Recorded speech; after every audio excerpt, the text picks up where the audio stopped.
Olá a todos, sejam muito bem-vindos a mais uma sessão do ciclo de entrevistas da Venture Way sobre a educação e o futuro. Sabemos que o contexto atual nos traz imensos desafios que prendem a nossa atenção imediata, mas para nós é importante falar da educação, é um tema do presente, seja qual for o contexto, é fundamental para um futuro com menores desigualdades, para cidadãos mais preparados, mais capazes e relevantes, em suma, para um melhor futuro. Hoje o desafio que vos trazemos é, no fundo, perceber o que é que devemos aprender hoje, o que é que as novas gerações devem aprender hoje para estarem preparadas e serem relevantes para um futuro que vai estar em constante e acelerada mudança. Hoje connosco temos um dos grandes especialistas da educação, uma grande referência nacional e internacional. Tem raízes nortenhas, nasceu em Valença do Minho, estudou em Coimbra, onde se iniciou no teatro, nas tertúlias políticas e no combate ao Estado Novo. Estudou e doutorou-se em Ciências da Educação na Universidade de Geneve, na Suíça, e em História Moderna, Contemporânea e Moderna na Universidade de Sorbonne, em Paris. Foi professor da Universidade de Lisboa e em inúmeras universidades estrangeiras, de que são exemplo Oxford, Colômbia, Brasília. Foi reitor e é reitor honorário da Universidade de Lisboa, onde conduziu os trabalhos de fusão da Universidade de Lisboa com a Universidade Técnica de Lisboa. Foi candidato a Presidente da República nas eleições de 2016, com a campanha independente mais bem-sucedida de sempre em Portugal, e é desde 2018 representante permanente de Portugal na Unesco, onde foi um dos grandes timoneiros do Dia Mundial da Língua Portuguesa, o dia 5 de maio. E consta também que foi um excelente jogador de futebol que podia ter se ingrado profissionalmente. Professor António Sampaio da Nova, muito obrigado por ter aceito o nosso convite. É um prazer estar convosco. Muito obrigado. Começava por uma pergunta, enfim, talvez um pouco provocatória. Sabemos que o sistema de ensino atual teve enormes contributos para a nossa sociedade ao longo de décadas, mas hoje é muito comum ouvir falar-se da necessidade de um novo sistema de ensino, de ensinar aos nossos jovens, às gerações futuras, novas coisas. Concorda com esta afirmação? Concordo. Eu julgo que nós estamos a aproximar-nos de uma espécie do fim de um ciclo histórico da organização da escola e da organização do sistema de ensino. E, num certo sentido, esta pandemia veio tornar isso mais nítido, revelou. Não é que a pandemia, do ponto de vista educativo, tenha trazido nada de muito significativamente novo, mas revelou os problemas dos sistemas educativos e, num certo sentido, acelerou o seu processo de transformação. De forma muito simples, talvez excessivamente simples, nós podemos dizer que este sistema de ensino e este modelo de escola, tal como o conhecemos hoje, tem cerca de 200 anos, um pouco menos, não é? Foi concebido na segunda metade do século XIX. Não é? A ideia de um sistema de ensino, a ideia de um edifício escolar, a ideia de uma escola, a ideia de um currículo, de um plano de estudos, a ideia de avaliar as crianças, a ideia de programas de ensino, tudo isso foi concebido nessa altura, foi de algum modo organizado nessa altura e foi difundido mundialmente nessa altura. É um processo extraordinariamente interessante, porque é um processo ao mesmo tempo de uma inovação grande, não é?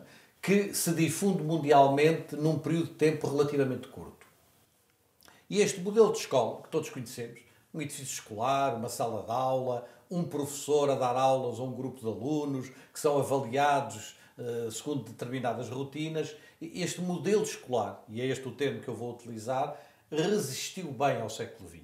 Durante o século XX, ele foi muitas vezes posto em causa por muitos movimentos pedagógicos, muitos movimentos educativos, movimentos chamados de desescolarização, a famosa Sociedade Sem Escolas do Ivan Illich, muitos movimentos das pedagogias não diretivas, mas ele resistiu muito bem até ao final do século XX e cumpriu uma parte significativa do seu trabalho, nomeadamente a ideia de trazer todas as crianças para dentro da escola. Sabemos que nem todas estão dentro da escola, na verdade hoje no mundo há 250 milhões de crianças e jovens que ainda não têm acesso à escola, mas a grande maioria das crianças estão na escola e a escola travou uma luta em grande parte contra o trabalho infantil, quer dizer, retirando as crianças do trabalho e das ruas para as trazer para dentro da escola.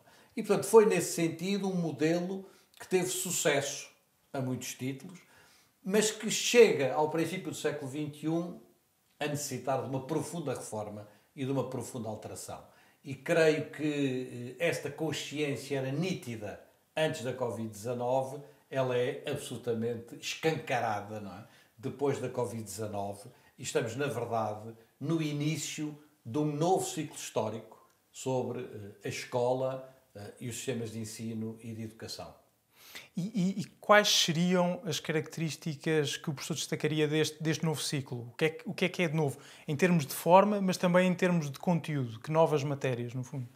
Eu julgo que em termos de forma, o que nós podemos dizer, talvez simplificando, duas características são: há uma mudança interna das escolas, portanto, a ideia dos espaços e dos tempos da escola, a ideia da sala de aula, com um professor a dar aulas durante uma hora, de uma determinada disciplina, tudo isso vai desaparecer.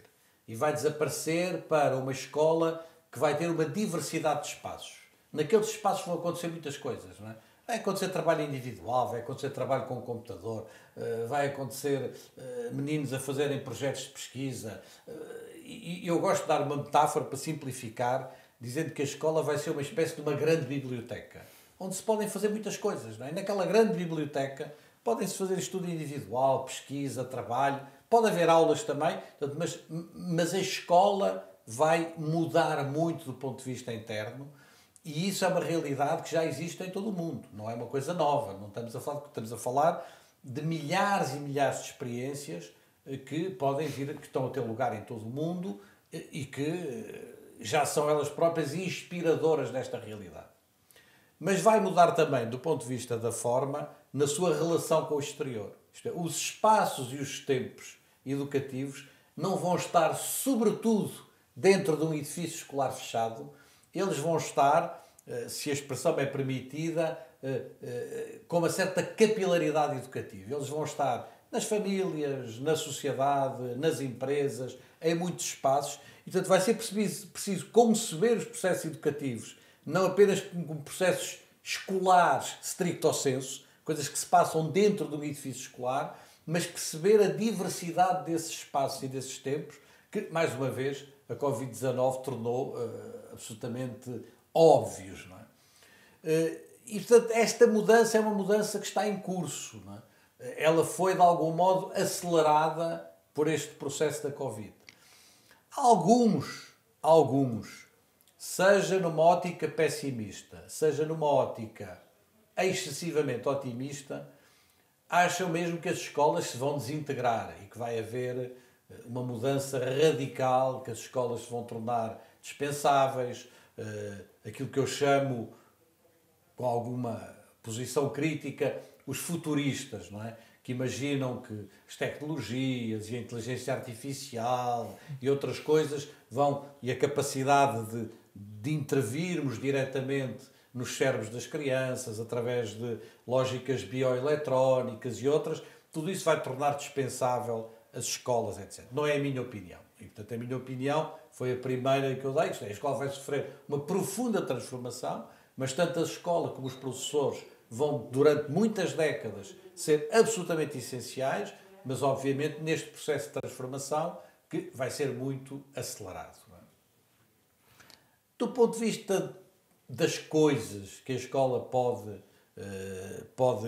que é uma questão central na sua pergunta, que é, mas no fundo, nenhum de nós sabe como é que é o futuro, nenhum de nós foi capaz de imaginar esta crise, nenhum de nós sabe quais vão ser os empregos do futuro. Todos os dias vemos notícias.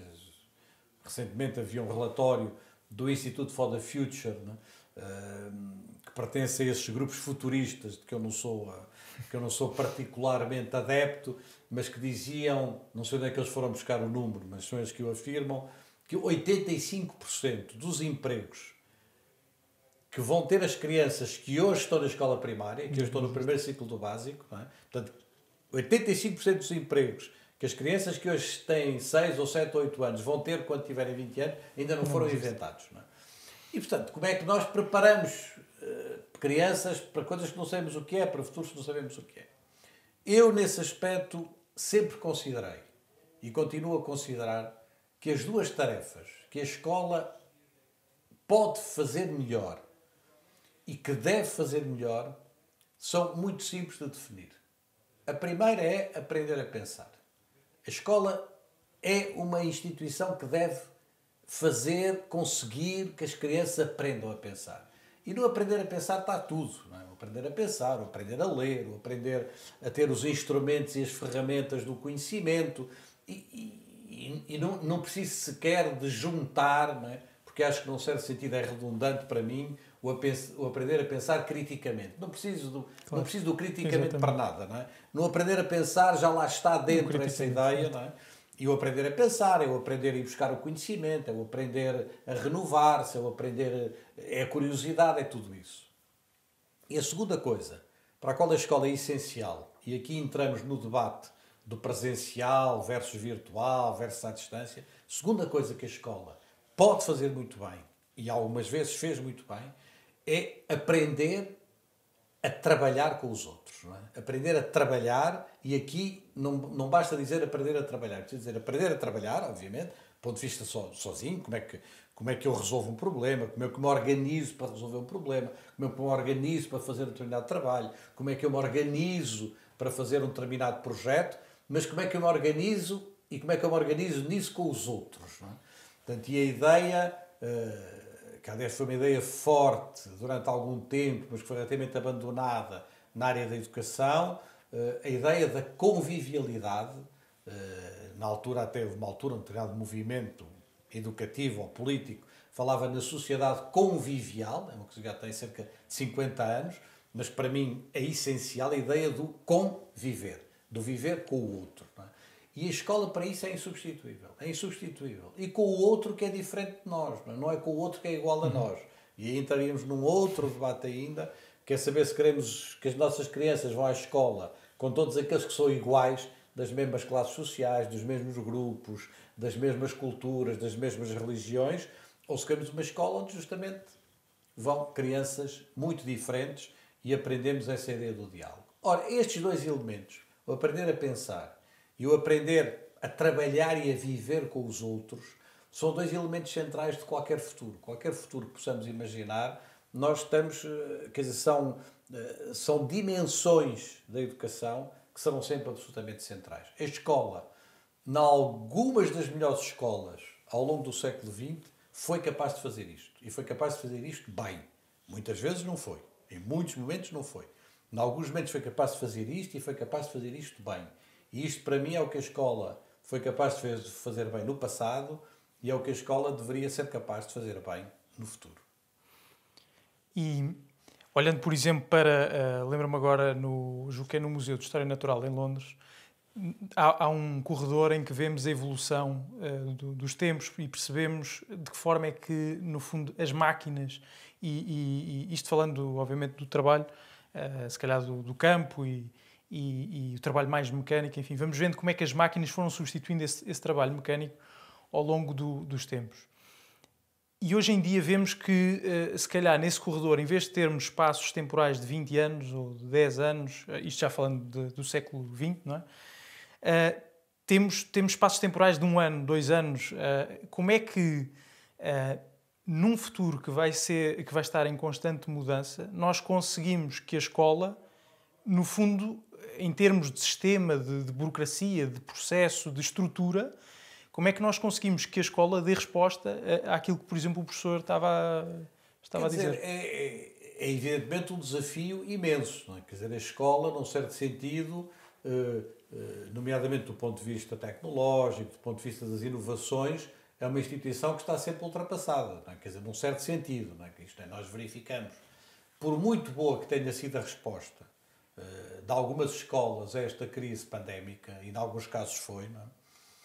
Outro dia um colega meu dizia-me: António, já viste que na minha escola, um professor querido, na minha escola, os aparelhos tecnológicos que nós temos na escola são menos do que aqueles que eu tenho em casa. Se eu juntar os meus celulares e dos meus filhos, os meus computadores, da minha mulher e não sei o quê, eu na minha casa tenho mais tecnologia do que tem a minha escola inteira, e que é uma escola para 700 ou 800 alunos. E, portanto, nós temos aqui um desfazamento. É evidente que há aqui um desfazamento e que é um desfazamento importante. E que nós temos que perceber que esse ritmo das mudanças É um ritmo muito importante. E é aqui que mas eu sei que tenho uma posição, porque a minha vida foi toda dirigida para isso, tenho uma posição que é própria sobre essa matéria, que eu acredito profundamente no papel dos professores. Isto é, eu julgo que a escola vive em grande parte dos professores. Não vive das burocracias, não vive das estruturas, não vive dessas máquinas, vive dos professores. Se tivermos professores de grande qualidade científica, de grande qualidade cultural, de grande qualidade humana também, e se lhes dermos a autonomia e a liberdade para eles agirem, é possível que haja um ou outro que não cumpra, é possível que haja um ou outro que aproveite essa autonomia e liberdade para fazer o que não devia, mas a grande maioria das pessoas vai fazer. Eu nisso gosto de contar uma história de uma entrevista do reitor, do presidente da Caltech, a California Institute of Technology, como sabe, é uma das grandes universidades do mundo. E é uma pequena universidade, em termos de dimensão, tem talvez 7.000 alunos, por aí, não é? E tem muito poucos professores. E a Caltech tem uma quantidade enorme de reconhecimentos e de prestígio, de prémios, etc. E uma vez o reitor disse: como é que vocês fazem, tendo tão poucos professores, para conseguirem isto tudo? Olha, nós temos duas orientações que são centrais para mim. A primeira é que quando vamos recrutar um professor, vamos recrutar a melhor pessoa que nós somos capazes. E, portanto, não abrimos um concurso que acaba no dia 30 de setembro. Não. Vamos à procura, vamos no mundo. Fazemos uma comissão, vamos à procura, vamos suscitar candidaturas, contratar pessoas, e só recrutamos a pessoa quando acharmos que é a pessoa certa. Que é aquela pessoa mesmo que nós... Enquanto não encontramos a pessoa certa, nós não recrutamos. E no dia em que recrutamos a pessoa certa, eu chamo ao meu gabinete e digo-lhe: olha, o senhor ou a senhora deu-nos muito trabalho a recrutar. Tivemos este tempo todo, não sei o quê. Mas nós achamos que o senhor ou a senhora é a pessoa certa. E a partir de hoje, o senhor ou a senhora, você faz o que quer. Faz o que quer. Eu não tenho... Quer dar aulas, dá. Não quer dar aulas, não dá. Quer fazer investigação, faz. Não quer fazer investigação, não faz. Quer passar o dia no café, passa o dia no café. É um problema seu. Nós temos total confiança em si. Então, ele diz: bom, pelos vistos a coisa não tem corrido mal. Não é? Ele ter confiança das pessoas, ir à procura das pessoas certas e ter confiança nelas, não tem resultado mal, não é? Até agora. E eu acredito muito nisso. Acredito muito na responsabilidade individual, na autonomia. E, portanto, eu acho que a única maneira de conseguir ir renovando esses processos é através de uma grande crença nos professores e na capacidade dos próprios professores se renovarem. Isto implica que haja práticas de cooperação, que haja práticas de colaboração entre os professores, implica uma renovação profunda da profissão docente, implica uma renovação profunda da formação de professores, implica mudanças imensas, não é? Em linha com aquelas que eu falei até agora. Mas é o único caminho. A alternativa a isto é a desintegração da escola e a passagem da escola para... Há um médico francês, aliás, muito famoso aqui em Portugal, por uns vídeos que ele fez aqui há uns anos e tal, um chamado Laurent Alexandre, diz: isso da educação acabou, isso já não interessa para nada, a gente agora entra no cérebro das criancinhas, manipula, faz, etc. De maneira que ele propõe que a partir do ano 2000, creio que é 2035, não é assim tão longe, deixe de haver Ministério da Educação em França e as partes relacionadas com a educação são dentro do Ministério da Saúde, porque isso é uma questão que a gente trata lá na saúde e tal.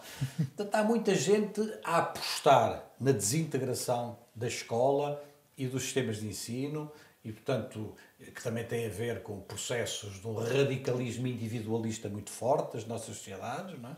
que está a crescer em todo o mundo e que esta pandemia veio acentuar de maneira assustadora. O radicalismo de isolamento, de individualismo, de eu educo as minhas crianças em casa, etc. Tudo isso faz... Há uma tendência forte nesse sentido, que estes grupos futuristas alimentam, através da inteligência artificial, através de muitas coisas.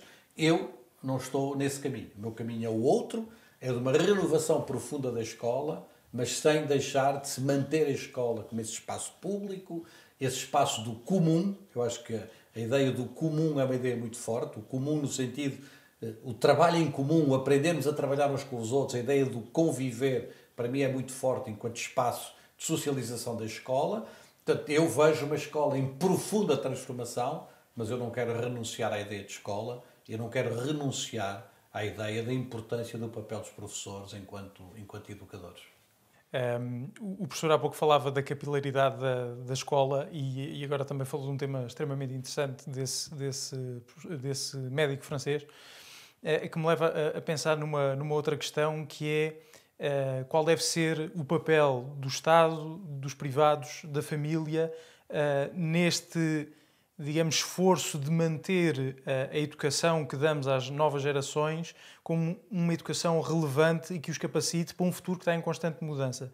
E aqui lembro-me, por exemplo, de Singapura, que muitas vezes é apontado como um exemplo de um excelente sistema de ensino, em que o Estado tem programas que subsidiam a aquisição de determinados conhecimentos em determinadas áreas que o Estado considera que no fundo vai dar a essas pessoas, mas também ao próprio país, uma vantagem competitiva face ao resto do mundo. Qual é que é a posição do professor nesta matéria? Eu sou uma pessoa que acredita na escola pública e que acredita na dimensão pública da educação.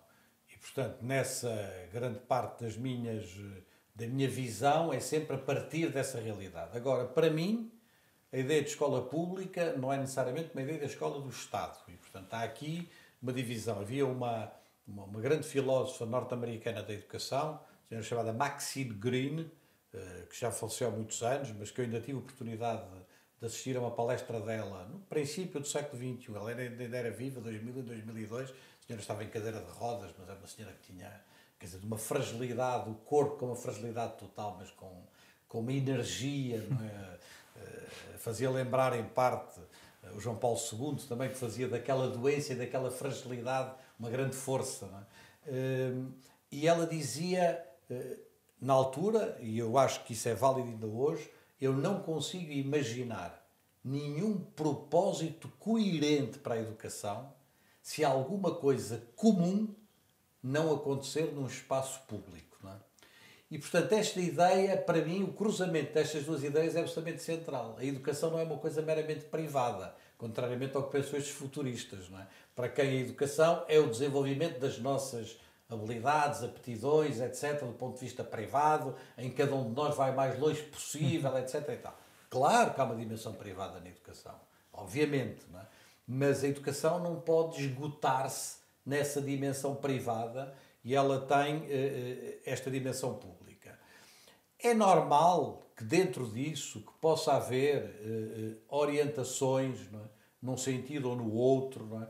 Que os Estados possam, em determinados momentos, valorizar determinadas orientações, mas devem-nos fazer sempre com uma grande sensibilidade e sem chegarem ao limite do que aconteceu em muitos países, por exemplo, em relação ao ensino superior, países, lembro-me de uma das últimas reformas propostas no Japão, dizendo que as humanidades não interessam para nada, as humanidades não são competitivas, as humanidades não trazem dinheiro, não trazem crescimento para o país, não trazem progresso económico, não trazem aumento económico, e, portanto, as humanidades são uma questão privada. Quem quer ir para cursos de humanidades vai, mas paga-os do seu próprio bolso. Não é? O Estado só financia aquelas coisas ou atividades que considera que trazem crescimento, desenvolvimento, progresso para o país, etc.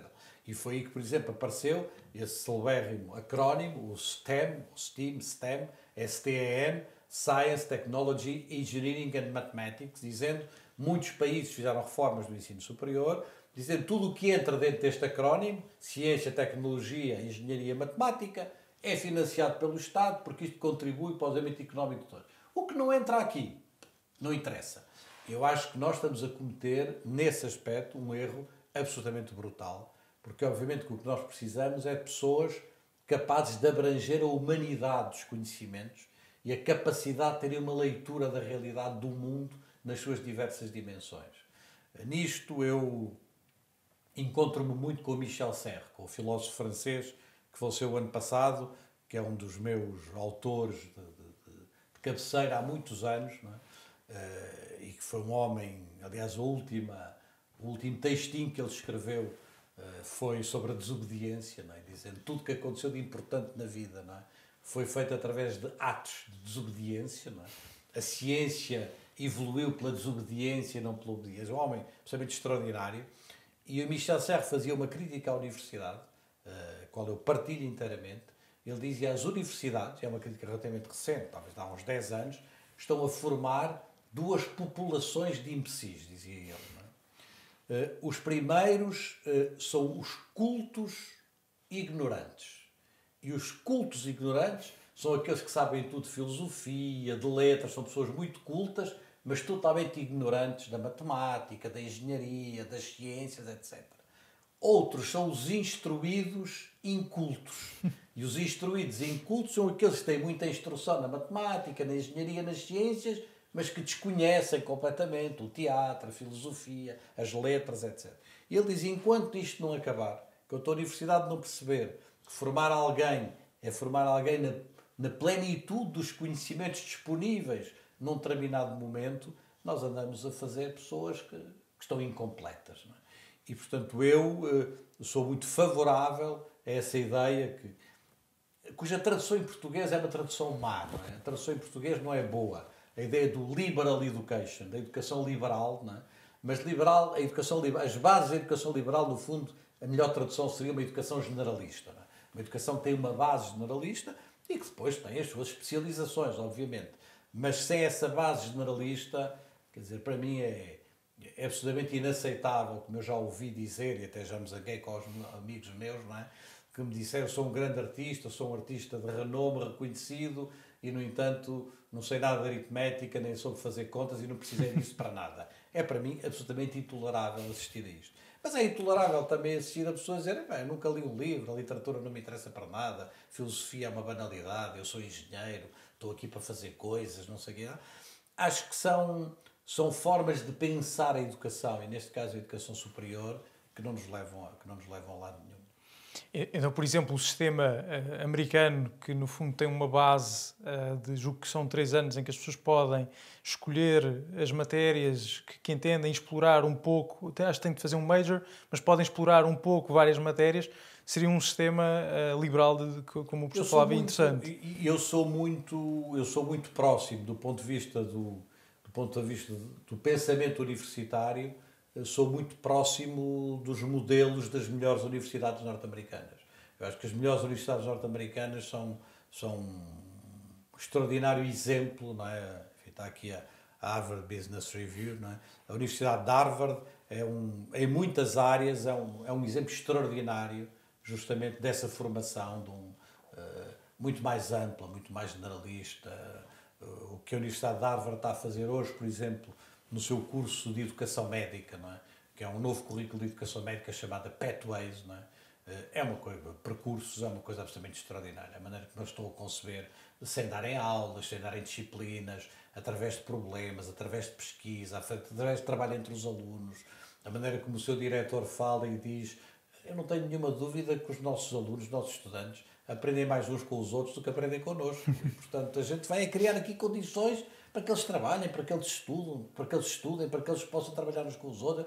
É um exemplo extraordinário. E a Harvard teve recentemente, durante o meu tempo como reitor, foi praticamente coincidente. Durante o meu tempo como reitor da Universidade de Lisboa, a Harvard teve como reitora uma senhora chamada Drew Fost, que vale a pena revisitar os discursos dela, porque Harvard é considerada a universidade número 1 no mundo, nesses rankings, nessas coisas competitivas, nas universidades de classe mundial, patati, patatá, patatá, nesse discurso todo que se ouve o dia todo, e a gente vai ver os discursos da reitora de Harvard e são tudo o contrário disso. É tudo o contrário dessa matriz ou dessa ideologia, e no entanto são o número 1, e no entanto são lá, é uma dimensão completamente humanista, uma dimensão muito aberta, sem dúvida. Eu sou muito favorável a isso e sou muito favorável a que esse ambiente, no fundo, que se cultiva no espaço universitário, seja, mutatis mutandis, com todas as suas alterações, o ambiente que se deve viver numa escola primária, numa escola do primeiro ciclo, do segundo ciclo, do terceiro ciclo, do ensino secundário. É esse ambiente que eu gostaria que se vivesse do ponto de vista da educação e das aprendizagens. No dia em que lá chegarmos, eu acho que estaremos próximos de iniciar um novo ciclo histórico da escola. Porque este ciclo foi um ciclo destes 200 anos. Sabe que, vocês não são da área, mas as escolas de formação de professores foram inventadas no século XIX, no princípio justamente do início deste ciclo da escola. E sabe qual era o nome que essas escolas tiveram em todo o mundo? Não. Elas em todo o mundo eram chamadas, e em Portugal foram chamadas até muito tarde, eram chamadas escolas normais. E escolas normais porquê? Pela razão mais simples do mundo. Porque se destinavam a normalizar. Normalizar as aulas, normalizar o espaço, normalizar o tempo, normalizar os métodos, normalizar a didática, normalizar os edifícios escolares, normalizar os quadros negros, normalizar o mobiliário escolar, normalizar os grupos de alunos, quanto mais homogéneos fossem, melhor. Portanto, foi um grande processo de normalização, que teve efeitos muito positivos. Nós hoje precisamos quase do contrário, não é? Num processo de diversificação e de darmos uma maior diversidade. As universidades deviam ser diferentes, não se deviam copiar umas às outras, não se deviam copiar por rankings e por lógicas que fazem uma espécie, como se fosse o campeonato do mundo de futebol, quem chega em primeiro e quem chega em segundo. Deve haver uma grande diversidade, diversidade de abordagens, diversidade de processos, e é por isso que em tudo me ouvirá sempre falar das palavras autonomia, da palavra liberdade, da palavra capacidade de fazer, capacidade de poder dar aos professores e às pessoas que intervêm na área da educação os meios para fazerem diferente, e depois vamos avaliando e vamos ver o que corre bem, o que corre mal, em vez desta lógica administrativista, burocrática, regulamentadora, que obviamente nos coloca a todos numa camisa de forças difícil de respirar e de permitir que a educação respire nessa perspectiva de futuro de que estava a falar. Então, um último desafio, ou uma última pergunta, que é, portanto, tendo em conta tudo o que falámos e tendo em conta as tendências que vemos hoje no mundo, e algumas das quais não falámos, mas que o professor certamente está consciente delas e que são bastante perigosas até para a democracia, as bolhas que se vão, as bubbles que se vão criando, em que as pessoas vão vivendo, até fruto enfim, da facilidade com que a informação lhes chega, direcionada e validando a sua opinião. Portanto, tendo em conta isto, tendo em conta esta mudança acelerada que vivemos, tendo em conta que as famílias, os pais, os avós foram criados e educados em contextos que são bastante diferentes, o que é que cada um de nós, enquanto pai, filho, empresário, diretor de escola, professor, o que é que cada um de nós pode fazer para ajudar os nossos filhos a serem mais capazes para enfrentar o século XXI em constante mudança? A resposta é muito ampla, mas deixe-me dizer talvez duas coisas. Não é? A primeira é a minha grande preocupação hoje, anterior à Covid, mas acentuada pela Covid, é todos os efeitos de isolamento, de radicalismo individualista, de fragmentação das sociedades, de incapacidade de falarmos uns com os outros, a incapacidade de termos formas de podermos conversar, e por isso é que, por exemplo, que a ciência é muito importante, porque a ciência é uma das poucas linguagens em que nos permite ainda ter uma base de conversa uns com os outros, todos esses efeitos que são de intolerância, de um fechamento identitário, que a internet veio promover de uma maneira absurda. Não é? Por um lado, certas ideologias e, por outro lado, a internet. Não é? Porque vamos lá buscar aqueles que são iguais a nós, que pensam como nós, elaboramos teorias conspirativas, mas que estão assentes num volume de informação que nenhum de nós teria há 20 anos, não é? E tudo isso está a trazer uma fragmentação e um fechamento das universidades, das sociedades, que é, a meu ver, o grande perigo que nós temos para o mundo que aí vem.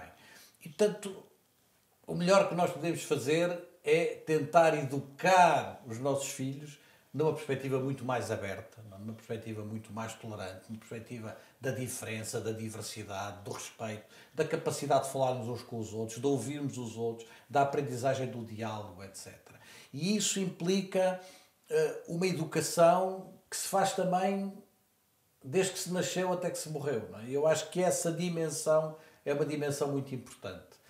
O meu filho falou ontem de um livro que um amigo dele acabou de escrever, um colega dele, que eu hoje estive a percorrer assim, mas que ainda não tive oportunidade de ler, que é um livro absolutamente assustador, que confirma muito disto que eu estou a dizer, que é um livro que se chama Bunker, não é? Em que este investigador foi mostrar o desenvolvimento impressionante da construção de bunkers nos Estados Unidos da América. Os ricos estão a construir bunkers, não é?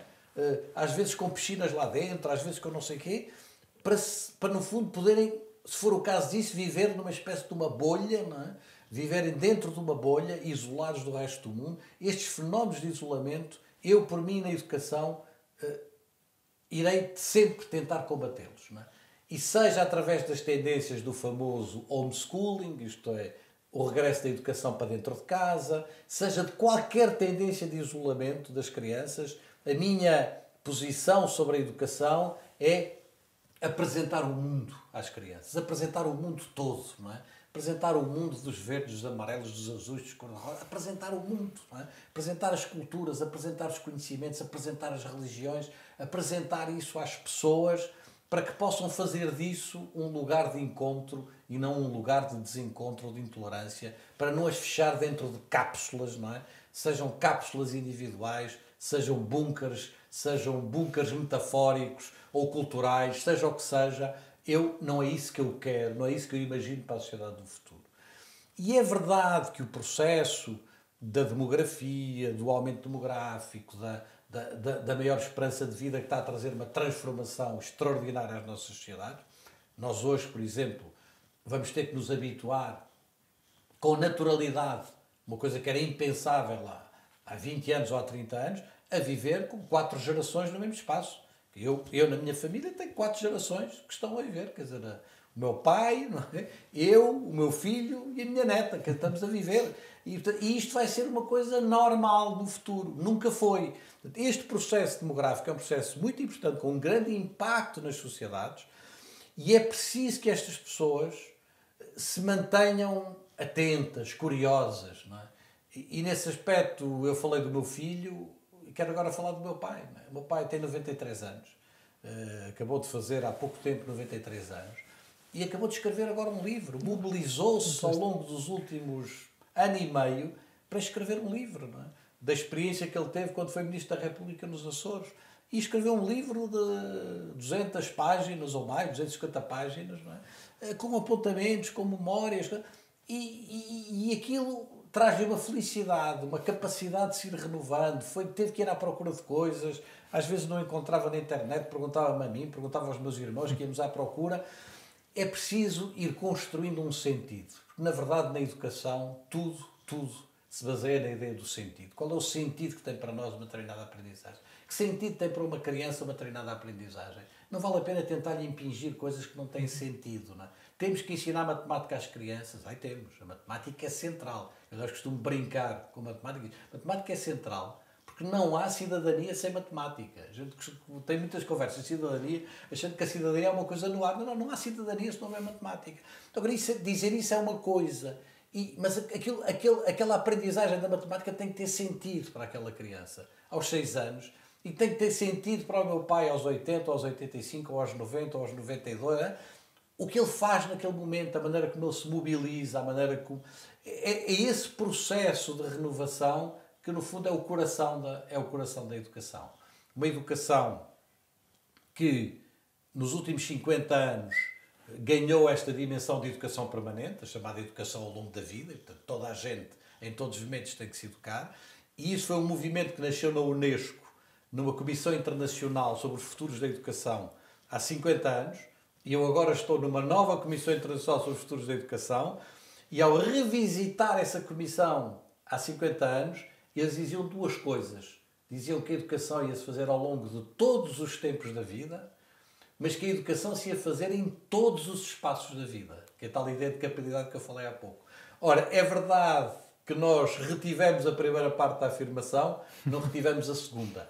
Portanto, a ideia dos espaços, não é? A ideia de que a educação não se faz apenas no espaço da escola e que há muitos outros espaços da família, da sociedade, da cultura, das associações, e por isso é que é tão importante que um estudante universitário participe em dimensões associativas, e no desporto, e na cultura, e nos bairros, e no espaço das comunidades, e na vida política, no sentido amplo do termo, É disso que se faz a educação. É disso que se faz a educação e não é apenas de uma coisa que acontece, não é? Lá, num quadradinho chamado sala de aula, durante uma determinada hora, com um professor a ensinar uma determinada matéria. É isso que eu julgo que nós temos que olhar nessa dimensão para a educação do futuro. Creio que é por aí que passa a educação do futuro.